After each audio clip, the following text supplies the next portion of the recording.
जय श्री राम। राम कथा रसवाहिनी अध्याय 5। गुरु और शिष्य। चारों बालकों ने गुरुकुल में रहकर श्रद्धा भक्ति पूर्वक गुरु की सेवा की। उन्होंने राजसिक सुखों का त्याग कर कठिनाइयों को सहर्ष झेला एवं अति निर्ममता तथा निष्ठापूर्वक गुरु की आज्ञा का पालन किया। अल्पकाल में ही उन्होंने विद्याध्ययन पूर्ण कर अपने विषयों में दक्षता प्राप्त कर ली। एक दिन राजा दशरथ अपने मंत्रियों के साथ गुरुकुल गए। वहां पर जब उन्होंने अपने बालकों के मुख से कांतिमय रत्नों के प्रवाह के समान स्पष्ट एवं सरल रूप में वैदिक ऋचाओं एवं सूत्रों का पाठ सुना तो उनके हर्ष की सीमा न रही। वे अपने पुत्रों की विद्या की प्रगति पर अत्यंत प्रसन्न थे। राम ने उठकर अपने पिता का चरण स्पर्श किया। उन्हें देखकर अन्य तीनों भाइयों ने भी आगे बढ़कर पिता को साष्टांग प्रणाम किया। गुरु ने राजा तथा उनके मंत्री को मृगशाल के ऊंचे आसन पर स्थान दिया। दशरथ ने अपने बालकों की शैक्षिक प्रगति के विषय में गुरु से वार्तालाप प्रारंभ किया। राम ने अपने भाइयों को संकेत किया कि वे उनका वार्तालाप न सुने। वे गुरु की आज्ञा ले अपनी पुस्तकें लेकर कक्ष से बाहर आ गए एवं अन्य भाइयों से भी बाहर आने को कहा। सभी विषयों में राम का अनुगमन करने वाले तीनों भाई राम का संकेत पाते ही चुपचाप बाहर आ गए। वशिष्ठ और दशरथ ने यह देखा। उन्होंने राम के आचरण व्यवहार एवं पति की सराहना की, जो कि अन्य तीनों भाइयों के लिए एक उदाहरण और आदर्श था। उन्हें प्रसन्नता हुई कि बालकों ने अनुशासन का ऐसा सुंदर पाठ सीख लिया था। वशिष्ठ में संयम न रख सके और बोले, महाराज, आपके पुत्र सभी कलाओं में प्रवीण हो गए हैं। राम ने सभी शास्त्रों में निपुणता प्राप्त कर ली है। वे कोई सामान्य बानर नहीं है। जैसे ही मैंने उसे वेदाचरण सिखाया वह तत्काल ही ऐसे दोहरा देता था मानो उसे वे पहले से ही आता हो। उन श्लोकों को केवल वही व्यक्ति दोहरा सकता है जिसने उनका अध्ययन किया हो। अन्य कोई नहीं। वेद वह पुस्तक नहीं है जो वे अपने खाली समय में पढ़ सकता हो। वेद तो उच्चारण तथा श्रवण द्वारा गुरु से शिष्य तक आते हैं। वह गुरु के अतिरिक्त अन्य कहीं उपलब्ध नहीं है। इसी कारण इन्हें श्रुति कहा जाता है। यह तो परमात्मा का वह दिव्य श्वास है जिसने इन मंत्रों का रूप लिया है। मैंने अभी तक ऐसा कोई व्यक्ति नहीं देखा जिसने राम के समान इनमें दक्षता प्राप्त की हो। देखा क्या, मैंने तो किसी ऐसे व्यक्ति के विषय में सुना भी नहीं जो इसमें प्रवीण हो। मैं आपको आपके पुत्र की अन्य अनेक मनवेतर उपलब्धियां बता सकता हूँ। महाराज, जब मैं ऐसे शिष्य पाकर अपने परम भाग्य पर विचार करता हूँ तो मुझे आभास होता है कि यह मेरी वर्षों की तपस्या का फल है। अब इन्हें और विद्या पाने की आवश्यकता नहीं है। अब इन्हें धनुर्विद्या तथा राजकुमारों के लिए उचित इसी प्रकार के कौशल की शिक्षा देनी है। मेरे यहाँ तो इनकी विद्या पूर्ण हो गई और ये उसमें कुशल हो गए हैं। आज का दिन तो बहुत शुभ है। आप इन्हें महल में वापस ले जाइए। महीनों से पुत्रों के वियोग में व्यथित दशरथ की आंखों में खुशी के आंसू झलक आए। उन्होंने मंत्री को आदेश दिया कि वह रानियों को जाकर यह शुभ समाचार दे और उनसे कहे कि वे गुरु दक्षिणा लेकर आश्रम में आ जाए। सुमंत्र तीव्र गति से महल की ओर चल दिए और रानियों को सूचित किया। उन्होंने सभी भेंट व उपहार तैयार करवाए और शीघ्र ही आश्रम में लौट आए। इस बीच बालकों ने वशिष्ठ की आज्ञानुसार अपना सभी सामान बांध लिया और फिर सारा सामान रथ पर रख दिया गया। अपने पिता के निर्देशानुसार बालकों ने वैदिक नियम अनुसार गुरु की पूजा की और उन्हें भेंट दी तथा घर के लिए प्रस्थान हेतु आज्ञा मांगते हुए उन्हें दंडवत प्रणाम किया। वशिष्ठ ने बालकों के सिर पर हाथ फेर कर उन्हें आशीर्वाद दिया तथा अति अनिष्ठापूर्वक उन्हें विदाई दी। बालकों से विक्षोभ उनकी आंखों से अश्रु बह चले। वे अपने शिष्यों के साथ रथ तक उन्हें छोड़ने गए। बालक रथ में बैठकर चल दिए। बहुत दूर तक वे हाथ जोड़ मुड़कर गुरु को देखते रहे। गुरु भी वही पर खड़े रहे और उनके चरण कपिलों पर अश्रु बहते रहे। दशरथ गुरु एवं शिष्यों के इस संबंध को देखकर भाव विभोर हो गए। वे घर पहुंच गए। गुरु अति बोझिल मन से आश्रम में चल दिए। ये उन्हें सब अंधकार ही अंधकार दिखाई देने लगा। उन्हें भय था कि कहीं बालकों के प्रति उनका अनुराग दृढ़ न बन जाए। उनकी याद को कम करने के लिए वे ध्यान में बैठ गए। तुरंत ही उनका ब्रह्मा भ्रम लुप्त हो गया और वे आंतरिक आनंद में सरोवर हो गए। उन्होंने अनुभव किया कि वे बालक धर्म अर्थ काम मोक्ष इन चारों पुरुषार्थों के प्रतिभूति थे तथा पृथ्वी पर श्रेष्ठ जीवन के इन उत्तम आदर्शों की पुनः स्थापना हेतु उन्होंने मानव रूप धारण किया था।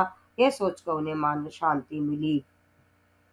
दशरथ ने अन्य विद्याओं के साथ बालकों को शास्त्र विद्या का ज्ञान करवाने का निश्चय किया। अतः उन्होंने निपुण धनुर्धारियों को बुलवाया और बालकों को आक्रमण एवं बचाव की कला सिखलाने का प्रबंध किया। लेकिन सभी विद्याओं में दक्ष उन बालकों का गुरु कौन बन सकता था। वे तो मनुष्य का अभिनय तथा सीखने का नाटक कर रहे थे। जिसके हाथ में संसार रूपी कठपुतली के खेल की डोर है, उसी धनुष की डोर खींचना कोई क्या सिखाएगा। माया के कारण उन राजकुमारों के वास्तविक रूप को समझ पाने के में असमर्थ प्रशिक्षक ने जीवन उपयोगी कला कौशलों का प्रशिक्षण देने लगे। वे तो संकट से विश्व की रक्षा करने आए थे। अतः उन्हें अपने उद्देश्य की पूर्ति हेतु विश्व में रहना था तथा विश्व की परंपराओं का सम्मान करना था। मनुष्य उनके कार्यों को नहीं समझ सकते थे क्योंकि वे मानव बुद्धि तथा कल्पना के परे थे। मनुष्य उनका वर्णन भी नहीं कर सकता।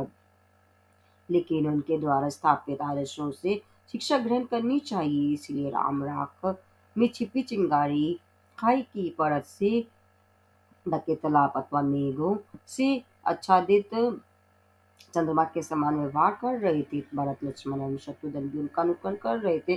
राम और लक्ष्मण को धनुर्विद्या के ऐसे रहस्य व कौशलों का ज्ञान था कि जो प्रवीण प्रशिक्षकों को भी नहीं था।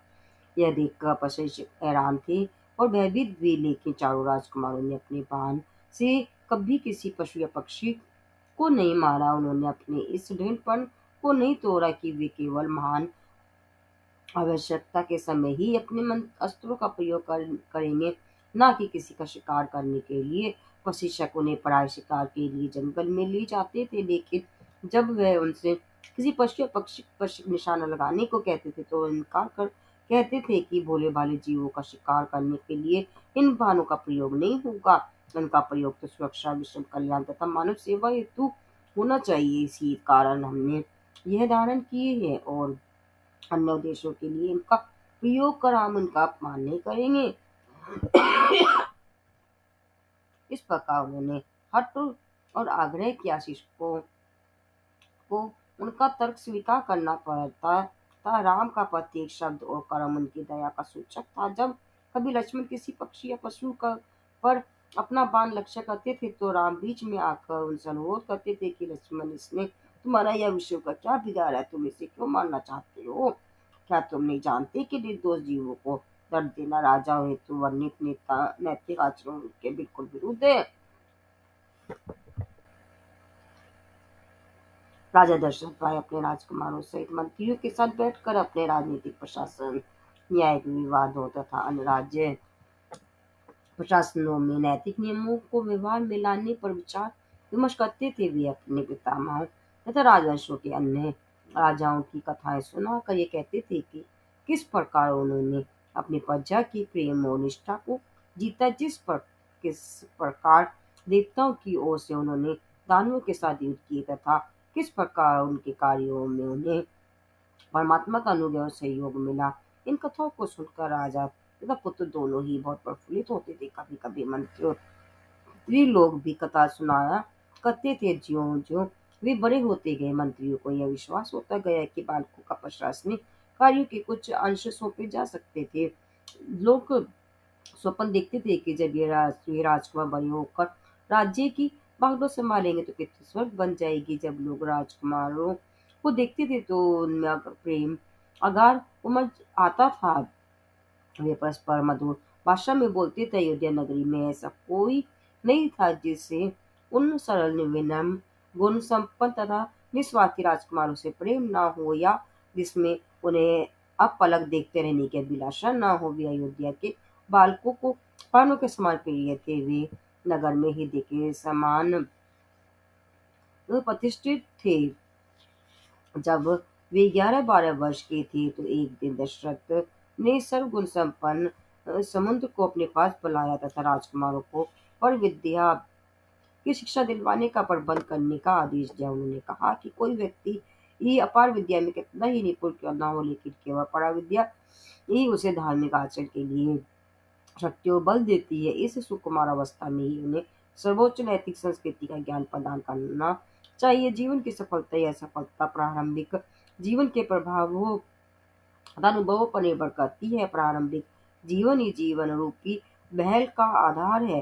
अतः उन्होंने कहा, राजकुमारों को राज्य का भ्रमण कर उन्हें प्रजा की स्थिति व पवित्र स्थलों का ज्ञान प्राप्त करने दिया जाए। उन्हें पुण्य स्थलों की पवित्रता, मंदिर तथा उन्हें स्थापित करने वाले ऋषि मुनियों के विषय में बताओ तथा उन स्थलों पर आच्छादित दिव्यतम का उन्हें मधुपान कराओ। मेरे विचार में इनके लिए उत्तम होगा। बड़े होने के साथ साथ इन्हें इंद्रिय जनित कामना और उत्तेजनाओं के विकास की ओर उन्मुख होंगे। ऐसी प्रवृत्तियों का शिकार बनने से उनको ही इनमें परमात्मा के प्रति श्रद्धा व भक्ति की भावना का विकास करना उत्तम होगा। पशु तब से इनकी मानवीयता की रक्षा करने का यही उपाय है। फिर राजाओं के लिए तो यह अनिवार्य है। गुरु तथा उपदेशकों की सलाह लेकर इस भ्रमण का शीघ्र ही प्रबंध करो। राजकुमारों को प्राप्त इस मानसु अवसर पर अत्यधिक प्रसन्न हो सुमंत्र ने भी संतोषजनक प्रबंध करवा दिए और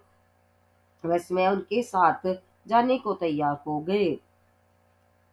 जब रानियों को राजकुमार की इस तीर्थ यात्रा के विषय में ज्ञात हुआ तो वे बहुत प्रसन्न हुई और उन्होंने उनकी इस यात्रा को आनंदमय एवं उपयोगी बनाने के लिए अनेक तैयारियां कर दी। उन्होंने कुछ दासियों तथा बालकों को समायु के उनके कुछ मित्रों को भी उनके साथ भेज दिया। राजकुमार भी तीर्थ स्थानों की यात्रा पर जाने में अति आनंदित हो गए थे। उन्होंने अपने मित्रों को भी प्रोत्साहित कर उनके लिए राजा से सभी सामग्रियां और वस्त्र ले लिए। अगले दिन जब यात्रा का शुभ क्षण आया तो राजकुमारों ने अपने माता पिता के चरणों में शीश नवाया, गुरु को दंडवत प्रणाम किया। माताओं ने उनके माथे तथा गाल पर काजल का चिन्ह लगाया ताकि उनको किसी की नजर न लग जाए तथा सभी विपत्तियों से उनकी रक्षा हो। उन्होंने राजसिक वेशभूषा त्याग कर तीर्थयात्रियों के वस्त्र अर्थात कमर पर रेशमी धोतियां एवं कंधों पर रेशमी दोशाले पहने सबसे विदा लेकर वे रथ पर बैठ गए। उनको विदा देने के लिए वहां एकत्रित सहस्त्र नागरिकों के कंठों से नतीजे से का स्वतः गूंज उठी। दिन सप्ताह और मास बीत के वे सभी मंदिरों तथा तीर्थ स्थानों पर गए। उन्होंने प्रत्येक स्थान की पवित्रता ग्रहण की और उन्होंने प्रत्येक मंदिर में श्रद्धा व भक्ति से पूजा की। गहन पूजा ताज से उन्होंने हर स्थान तथा मंदिर के पूर्वकालीन इतिहास को जाना। इस लंबी अवधि में उन्होंने अन्य विचार या कार्य पर ध्यान नहीं दिया। सुमंत ने उनसे प्रत्येक स्थल की पवित्रता का वर्णन इतने स्पष्ट रूप में किया कि उन सभी के हृदय में रोमांचित होते और राजकुमारों ने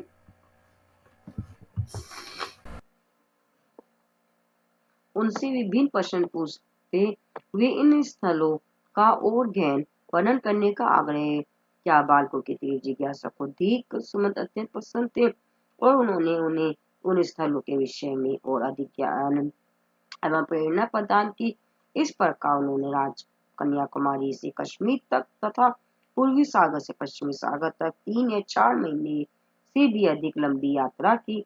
लोगों के कष्टों तथा तीर्थयात्रियों की असुविधाओं के प्रति उनका ध्यान था। जहाँ भी उन्हें ऐसी स्थितियां दिखाई देती थी वे सुमंत से प्रार्थना करते थे कि वे उन लोगों को अपेक्षित सुविधाएं दें।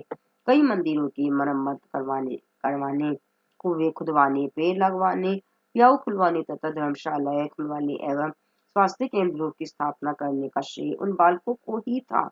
जब कभी राम ने सुमंत से सुविधा का प्रबंध करने की इच्छा प्रकट की, सुमन ने तुरंत ही निसंकोच पूर्वक सम्मत हो जाते थे तथा शीघ्र ही संतोषजनक बंद करवा देते थे। राजकुमारों को इस बात का महान संतोष था कि साम्राज्य को सुमंत जैसा सच्चा और योग्य मंत्री मिला था। वे स्पष्ट कहते थे कि सुमंत जैसे मंत्री राज्य में होने के कारण राज्य का कल्याण और उन्नति निश्चित थी। राजकुमारों की तीर्थ यात्रा का विवरण दूतों द्वारा अयोध्या भेजा जाता था, जो कि सूचनाएं लेकर आते जाते रहते थे। जब उन्हें सूचना लाने में थोड़ी सी भी देर हो जाती थी तो रानियां व्याकुल हो उठती थी। वे गुरु वशिष्ठ से इससे ही समाचार पाने के लिए प्रार्थना करती थी। वशिष्ठ अपनी योगिक शक्ति द्वारा राजकुमारों की सूचना प्राप्त कर लेते थे और रानियों को आश्वासन देते थे कि बालक प्रसन्न स्वस्थ व आनंद से हैं तथा वे शीघ्र अयोध्या लौटने वाले हैं। यह सुनकर माता को ढांढस बन जाता था। वशिष्ठ उन्हें आशीर्वाद दे अपने निवास चले जाते थे। इस बीच दूत शुभ संदेश लाए कि राजकुमार अयोध्या के पास पहुंच गए तथा 2-3 दिन तक नगर में पहुंच जाएंगे। चारों राजकुमारों का राजधानी में स्वागत करने के लिए नगर के प्रमुख द्वार पर तैयारियां की गई, जो कि सफलतापूर्वक अपने कठोर तीर्थ यात्रा पूर्ण करके आ रहे थे और जिन्होंने अपनी यात्रा के दौरान भक्ति तथा दया द्वारा महान कीर्ति अर्जित की थी। सड़कों को स्वच्छ बनाने के लिए उन पर गुलाब जल छिड़का गया, झंडियां और बंदरवाएं लगाई गई। सड़क के दोनों ओर नारियां उनके आरती उतारने के लिए प्रज्वलित दीपकों की थालियां लिए खड़ी थी। घोषणा के अनुसार राजकुमार द्वार पर पहुंच गए, उनकी आरती उतारी गई। फिर वे मुख्य सड़क पर बढ़े जिस पर पुष्पंखड़ियों का कालीन बिछा था।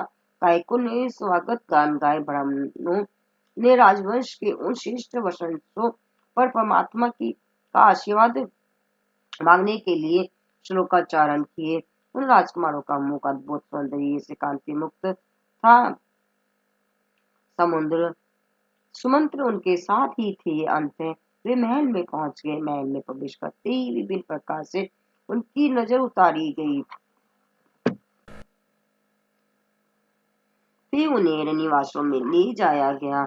उनकी प्रतीक्षा में माताएं आंखें बिछाए बैठी थी। बालक उनकी ओर दौड़े और उन्हें साष्टांग प्रणाम किया। उन्होंने बालकों को उठकर थोड़ी देर तक छाती से लगाए रखा और वे सभी आनंद विभोर हो आत्म विस्मित हो गए थे, जिसके परिणाम स्वरूप माताएं तथा पुत्र दिव्य में आत्मलय होने के परमानंद में सरोवर थे। प्रेम वेल माताओं के नेत्रों से प्रभावित अश्रु बेटों के सिरों पर ढुलक रहे थे। उन्होंने माताओं की साड़ी के पल्लुओं से अपने सिर पर गिरे अश्रु पहुंचे। वे परस्पर गले मिले और अपनी माताओं की गोद में बैठ गए। माताओं ने उन्हें अपने हाथों से दूध भात खिलाया।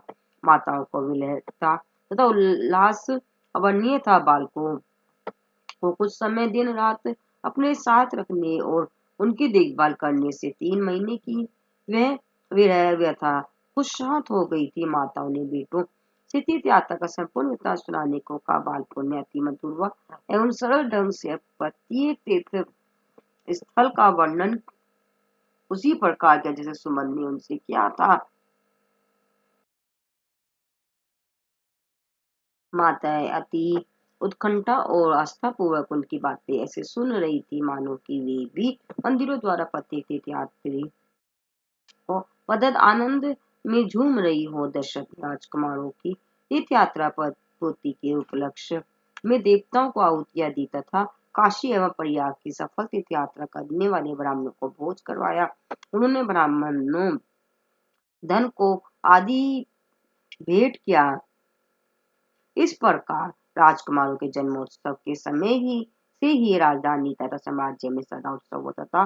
भोजों का निरंतर चक्र चलता रहा। अयोध्या नगरी में पूर्ण हर्षोल्लास छाया हुआ था। तैयार होता था उत्सवों के कारण संपूर्ण प्रजा प्रेम एवं कृतज्ञता में सूत्रबद्ध एक परिवार बन गई थी। प्रत्येक मास बालकों के जन्म दिवसों, शुक्ल पक्ष की नवमी, दशमी और एकादशी को बड़े जोशों से मनाया जाता था। जब बालक तीर्थ यात्रा पर गए हुए थे तब भी ये दिवस ऐसे ही उल्लास पूर्वक मनाए जाते थे जैसे वे नगर में ही हों। उनकी उपस्थिति वाले कार्यक्रमों के सिवाय अन्य सभी कुछ जैसे भोज, उपहार, क्रीड़ाएं, नाटक आदि वैसे ही उत्साह पूर्वक मनाए जाते थे। लेकिन माता पिता को उनमें तीर्थ यात्रा के परिणाम स्वरूप कुछ परिवर्तन दिखाई दिया। उनका यह परिवर्तन अति आश्चर्यजनक था, लेकिन माता पिता को आशा थी कि पुत्रों का यह अद्भुत जीवन ढंग शायद कुछ समय के बाद शीघ्र ही वो ठीक हो जाए। वे बड़े ध्यानपूर्वक बालकों के आचार विचार को देखते रहे, लेकिन उनमें उसमें कोई परिवर्तन नहीं आया। राम पढ़ाई कक्ष के भीतर ही रहते थे। वे पूर्व की भांति निश्चित समय पर स्नान नहीं करते थे। उन्हें राजसिक वस्त्रों के प्रति अरुचि हो गई थी। उन्होंने स्वादिष्ट भोजन खाना छोड़ दिया। तब वे सुमन सिंहासन पर नहीं बैठते थे। वे ऐसे प्रतीत होते थे मानो इंद्रियादित्य तथा बोधादित्य परम ब्रह्म के चिंतन में लीन हों। बड़े भाई को प्रत्यक्ष रूप में विषादग्रस्त को देखकर देखकर छोटे तीनों भाई सदा उनके पास ही रहते थे। वे खेलने के लिए या अन्य किसी कारण से भी उन्हें छोड़कर नहीं जाते थे। चारों भाई एक कमरे में इकट्ठे होकर अंदर बंद हो जाते थे। माताओं को भोजन भीतर ले जाने के लिए बीच बीच में द्वार खटखटाना पड़ता था। उन्होंने बालकों के इस व्यवहार का कारण जानने का बहुत प्रयास किया, लेकिन उन्होंने कारण नहीं बताया। केवल राम ने ही उनके प्रश्नों का यह उत्तर दिया, यह तो मेरा स्वभाव है, इसका कारण जानने की आवश्यकता नहीं है। माताओं ने सोचा कि अब इस बात को दशरथ से अधिक समय तक छुपाया नहीं जा सकता। अतः उन्होंने दशरथ को सूचना भेजी। दशरथ ने बालकों को अपने कक्ष में बुलाया, लेकिन जब उन्होंने देखा कि जो बालक दौड़कर वहां आते थे वे देर तक नहीं आए तो उन्हें भी बहुत हैरानी और चिंता हुई। वे स्वयं ही उनके कमरे में जाने को तैयार हो गए। तब ही एक सेवक ने उन्हें राजकुमार के आने की सूचना थी। पिता आनंद विभोर हो उठे। उन्होंने उन्हें छाती से लगा लिया। अपने दोनों तरफ बालकों को बिठाकर उनसे विभिन्न विषयों के बारे में पूछा। पहले तो एक प्रश्न पूछने पर बालक उन्हें 10 उत्तर दिया करते थे, लेकिन उस दिन जब उन्होंने 10 प्रश्न पूछे तो बालकों ने मुश्किल से एक का उत्तर दिया।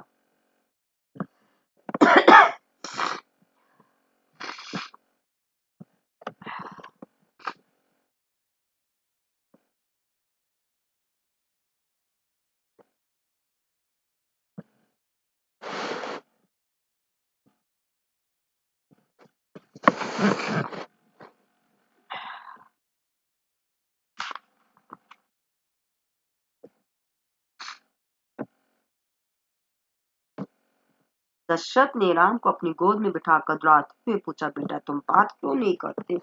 तुम ऐसे चुप क्यों हो? तुम्हें क्या चाहिए? तुमसे बढ़कर मेरे लिए संसार में क्या है? मुझे बताओ, तुम्हें किस चीज की जरूरत है? मैं तुरंत ही उसे मंगा कर पूरा करूंगा।